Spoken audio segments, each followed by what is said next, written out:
Hello guys, welcome to Pronouncist, your pronunciation guide. Today we will learn how to pronounce the word shown on the screen, oblique. First, let's hear its American pronunciation, oblique. Now, read the syllables of U.S. pronunciation shown on the screen naturally. O, bleak, oblique.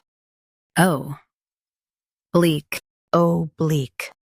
Now, let's focus on British pronunciation of this word. Bleak. Now, read the syllables of British pronunciation shown on the screen naturally. Bleak, bleak. Bleak, bleak. Stress bleak and keep O soft.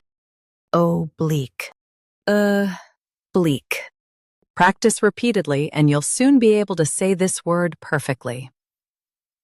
The best way to practice is to repeat the syllable multiple times. The meaning of the word is not straightforward. Try repeating this word several times to improve your pronunciation. We post daily videos on useful and commonly mispronounced words to help you speak clearly and confidently. Like this video and subscribe to Pronouncist for more pronunciation guides. Thanks for watching us.